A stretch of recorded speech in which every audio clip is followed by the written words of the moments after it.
In 1930, the world's most famous physicist, Albert Einstein, is met by adoring crowds in New York.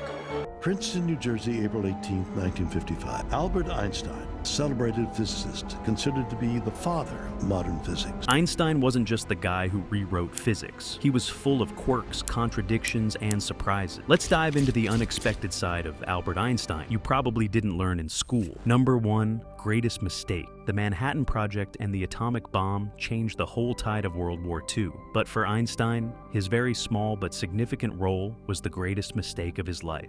Einstein wrote a letter to President Roosevelt of the United States in 1939. He mentioned how uranium may be used as both an energy source and a weapon. Einstein got to know that Germany was working on nuclear weapons and just wanted to give the US a heads up. Like and subscribe right now, and you'll have amazing luck for the rest of the week. He had no intention of starting a nuclear war. That letter triggered the $2 billion Manhattan Project, and the events that followed in Japan are history. He often said that if he'd known Germany wouldn't succeed in building a bomb, he would have never written that letter. Number 2, brain and eyes. Einstein made it crystal clear before his death. He didn't want his brain or body studied. His family wanted to honor those wishes, but one pathologist, Thomas Harvey, had other plans. Harvey, who performed the autopsy, took Einstein's brain. A few days later, he tried to convince Einstein's son, Hans Albert, that he did it for science. Reluctantly, Hans Albert gave in and let him keep it. Hans Albert and Einstein's executor came down to speak to Harvey about it, and Harvey impressed upon him just the uniqueness and criticality of looking at Einstein's brain. What did Harvey do next? He preserved, photographed, and measured Einstein's brain before slicing it into 240 pieces, which he stored in 2 jars. Over the years, Harvey sent chunks of it to researchers worldwide. As if that wasn't enough, Harvey also took Einstein's eyes and handed them off to Einstein's eye doctor, Henry Abram. Those eyes are reportedly still sitting in a safety deposit box in New York.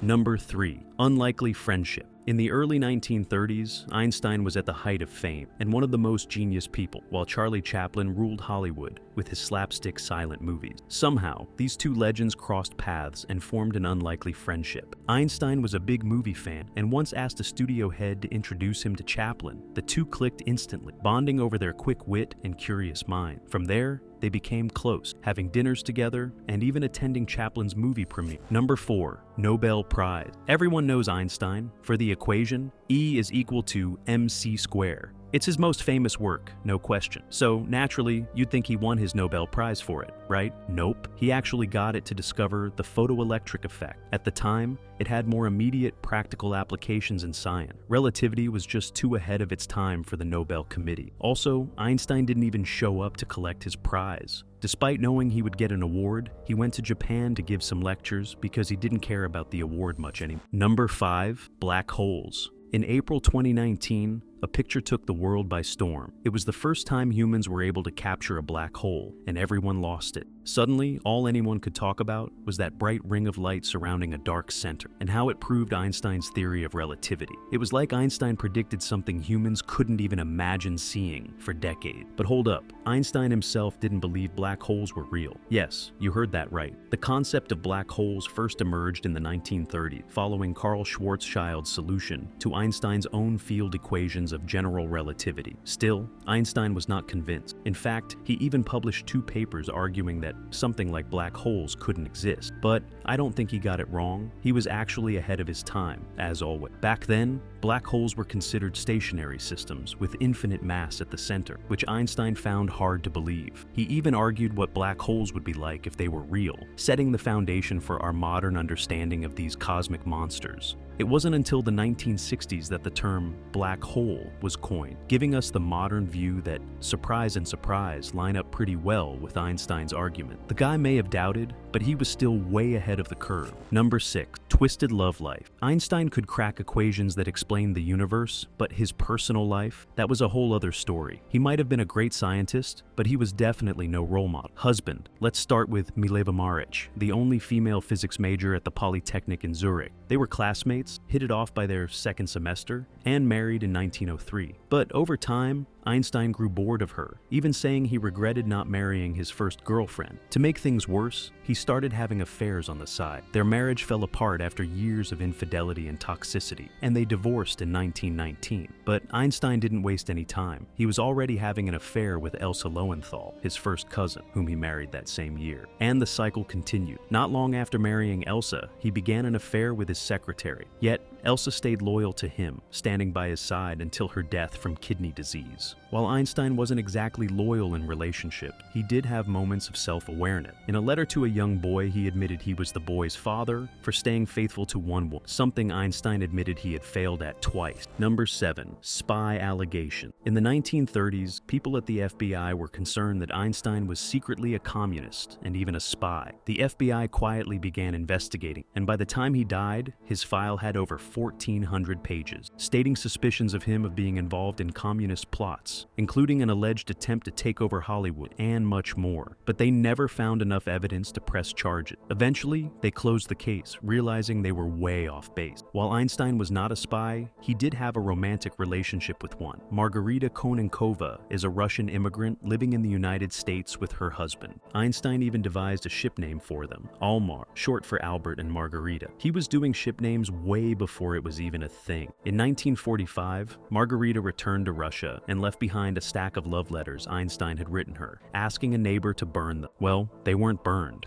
The letters revealed just how deeply in love Einstein was with her. Years later, it was confirmed that Margarita was indeed a Soviet spy sent to the US to influence American scientists. But there's no evidence that Einstein ever gave her any valuable information. Whether he knew about her double life or not remains a mystery. Number 8. Absent-minded professor. When one hears the name Einstein, one automatically imagines a genius who blew everyone's mind with his ideas. But did you know he was also super forgetful? Yep, the man who changed the way we see the universe wasn't very gifted when it came to remembering simple things, such as his phone number and home address. This left neuroscientists confused for years. How do two opposite things, brilliance and forgetfulness, coexist? It turns out that Einstein's absence-mindedness wasn't a flaw. It was his brain's way of staying focused on the big stuff. His mind was so busy with complex ideas that it simply ignored the minor, everyday things it didn't consider relevant. The guy was famous, and everyone knew where he lived, so forgetting his address wasn't a huge deal. But this one time, he was on a train, and when the conductor came to check tickets, Einstein couldn't find his. The conductor told him it was okay because he was Einstein, so he surely bought the ticket. But Einstein told him he needed the ticket because now he won't know where he was going and what station he had to get off. It may not be such a bad thing if you forget small things. Your brain, like Einstein's, is busy with more important stuff.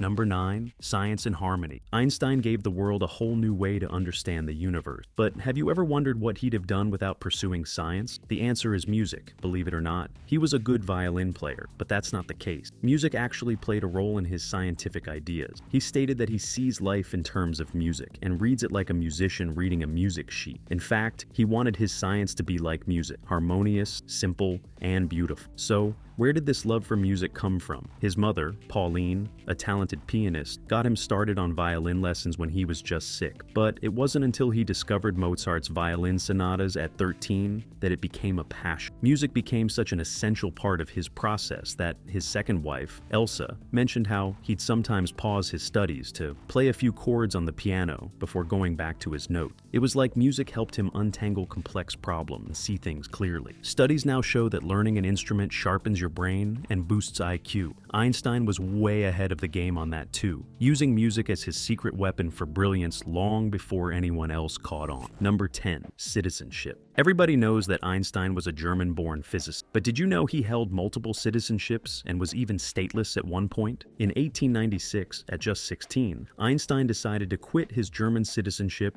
to avoid mandatory military service, which kicked in at 17. He was stateless for 5 tough years in Switzerland until they granted him citizenship in 1901. That Swiss citizenship stuck with him until the end of his life, even after he became a US citizen in 1940. But that's not all. For 2 years, he was an Austrian citizen during the Austro-Hungarian Empire. He also became a German citizen twice. under different Prussian regime, though he dropped it again in 1933. He'd probably shrug if you asked Einstein how he felt about nationality. He once said he considered himself a citizen of the world and thought nationalism was just a disease created by mankind. Classic Einstein, always looking at the bigger picture. Number 11, mysterious last word. On April 12, 1955, 76-year-old Einstein started experiencing severe chest and stomach pain and was taken to the hospital. He knew the end was near, so he refused to get surgery, telling his family that it is tasteless to prolong life unnaturally. He explained to them that he was at the mercy of fate and wished to remain so. He spent 6 days in the hospital before passing away on April 18. During those final days, Einstein spoke one last time, but it was in German, and the only person there was Nurse Johanna Fantova, who didn't understand the language. So, whatever he said is lost forever. Could it have been a change of heart about treatment? A new scientific discovery? We'll never know. We do know that he stayed true to himself until the very end. Fantova mentioned that, even on his deathbed, Einstein was scribbling notes. He put his pen and papers on the bedside table, told her he would rest, and closed his eyes. Those notes were on his unified field theory. Who knows? Maybe in those last moments, he cracked the mystery he'd been chasing his whole life. Number 12, Pantheist. Einstein was commonly known to be Jewish, but his beliefs were different. While he was raised in a Jewish family, by the age of 12, he stopped believing in preaching and not following traditional Judaism. People started to think he was an atheist, but Einstein clarified multiple times that he did believe in God, just not the way religions portray him. Einstein described himself as a pantheist who believed in Spinoza's God. If that sounds confusing, here's the gist. To him, God was the universe and its harmony, not some divine being controlling human fate or answering prayer. In his view, God wasn't personal. He was the substance that made up the cosmos. At the same time, Einstein admitted that the concept of God was one of the world's hardest questions, too big for our limited minds to answer with a simple yes or no. He also didn't hold back on criticizing organized religion. Number 13, the lost theory. How did the universe begin? Almost every scientist would say the Big Bang was a giant explosion. But Einstein wasn't completely sold on the idea at one point. In fact, he started working on his own theory about the universe back in 1931. He never published it though. The manuscript sat unnoticed for decades. In it, Einstein questioned the idea that a single explosive event created everything. Instead, he suggested that new particles were continuously popping into existence to keep the universe's density steady as it expanded, almost as if the universe had always existed and just kept growing. Interestingly, Fred Hoyle proposed a similar theory over 20 years later, long after Einstein had abandoned his version. The scientist who found the manuscript nearly fell out of his chair. He couldn't believe Einstein had been exploring alternate ideas about the universe's origins outside of the Big Bang theory. Number 14, illegitimate daughter. When discussing Einstein's offspring, people usually mention his 2 sons from his first marriage, but he also had a daughter who remained hidden until letters surfaced after his death. What historians know is that she was Einstein and Mileva's daughter. They called her Liesl in their letters, and she was born in 1922, a year before they even got married. At the time of Liesl's birth, Mileva was in Serbia with family, but when she returned to Switzerland to be with Einstein in 1903, the baby wasn't with her. What happened to Liesl? That's still a mystery. Some say she was given up for adoption, while others believe she passed away the same year from some sickness. What is clear is that Einstein and Mileva kept her a secret, most likely because having a child out of marriage was a major deal back then, and it may have damaged Einstein's new job at the Swiss patent office. Number 15, not a prodigy. Sure, Einstein was a good student, but he wasn't the academic superstar you might imagine. He had a natural talent for math and physics, but he wasn't exactly crushing advanced mathematics. His own professor, Hermann Minkowski, once called him a lazy dog. He was bad in a certain way.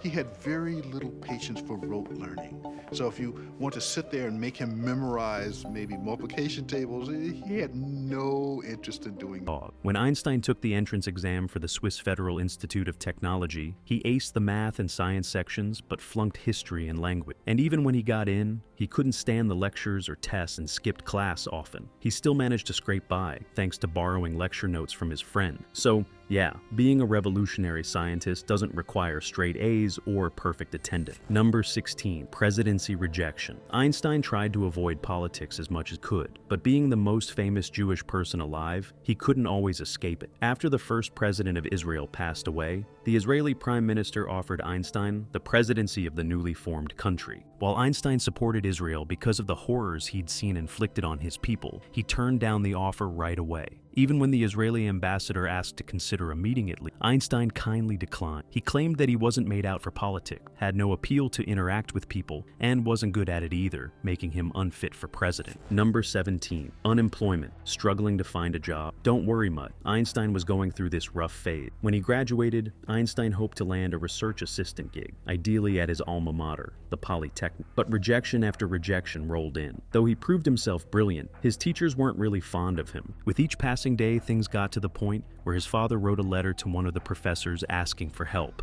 but received no reply. Desperate, Einstein took a substitute teaching position at a school, but even that wasn't enough. He even applied for a job at an insurance company and got rejected there too. He was on the verge of giving up when his former classmate Marcel Grossman used some family connections to land Einstein a position at the Swiss Patent Office. And that, as they say, was the start of greatness. Number 18. Clue to genius. Remember that guy who stole Einstein's brain and kept it in his basement? He claimed it was for science, but no one studied it for over 2 decades. When researchers finally got to it, skeptics argued it was too old and poorly preserved to give any useful insight. But then, photos of Einstein's freshly removed brain revealed something intriguing. In 2012, a study showed that Einstein's brain had more folds than normal in its gray matter, the part responsible for conscious thought. The folding was especially pronounced in the frontal lobe, the areas tied to abstract thinking, planning, and problem solving. Number 19. Passion Project. Einstein almost choked on his eggs one day while reading the newspaper about a family in Berlin who died as a result of poisonous gases leaking from their refrigerator. He called his young friend, Leo Szilard, and told him they needed to do better than the result. The Einstein-Szilard refrigerator. It uses a liquid that evaporates and absorbs heat without a mechanical compressor. Though it didn't succeed commercially, this concept helped pave the way for future advancements in refrigeration and cooling technologies. Not bad for a side project. Number 20. Lifelong pacifist. Remember Einstein's so-called greatest mistake? It ties back to his beliefs as a pacifist, someone who thought violence and war was never the answer. Nations, and not least upon the Germans, of the fate of these innocent people, so maliciously persecuted, must not be underestimated. But here's the thing. Einstein's pacifism wasn't what most people think. For instance, he was okay with the idea of war against the Nazis, but he hated things like competitive sports and the military mindset. He often expressed his disgust at the war enthusiasm that seemed to infect society. He wanted people to step back, chill out, and see the bigger picture beyond our little planet. Number 21. Vocal about rights. Einstein was more than simply a physicist. He was also a bold supporter of human rights, particularly for African Americans, which was one of the reasons the FBI thought he was a spy. After his work became popular and he became a celebrity, Einstein began speaking out against social injustice. He had urged an end to mandatory military service in Germany and supported Jewish rights. But in America, he was struck by the discrimination faced by black people. Einstein, having experienced prejudice as a Jew in Germany, could relate. He became a vocal supporter of the civil rights movement and joined the NAACP, publicly backing its goal. He didn't mince words, calling racism a disease of white people and a fundamental obstacle to freedom. Number 22. First word. Einstein was born on March 14, 1879. Fun fact, this date is also known as Pi Day, thanks to the first 3 digits of pi matching the date. But when he was born, his family wasn't exactly celebrating his future genius. Instead, they were worried about his unusually large head. His grandmother even clapped her hands over it and exclaimed, "Much too fat, much too fat." Luckily, their concerns didn't last long, as his head evened out over time. But just as they relaxed about that, a new worry popped up. Little Einstein was incredibly slow to speak. He didn't say a word until he was 4. His parents feared he might be mute, or worse, mentally challenged. Then, one day at dinner, he finally spoke up, saying, "The soup is too hot." When asked why he hadn't spoken earlier, his simple reply was, "Everything was in order up till now." Even after breaking his silence, Einstein spoke slowly, and often repeated phrases under his breath before saying them out loud. This habit earned him the nickname Der Deperte, which means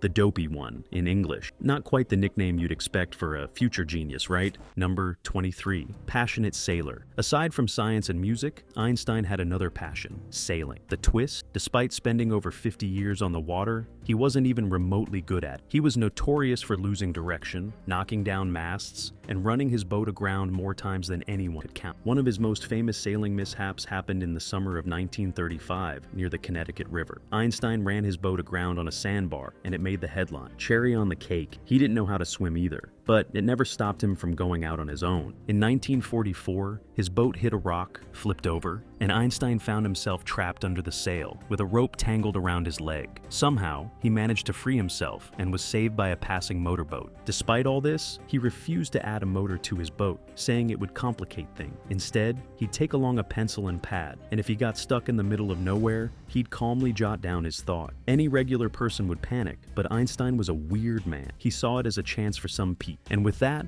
our journey through some odd facts about Albert Einstein comes to an end. Which one did you find the most surprising? Let us know in the comment. Don't forget to like this video and hit the little bell to get notified whenever we post more content just for you. Thanks for watching, and see you next time.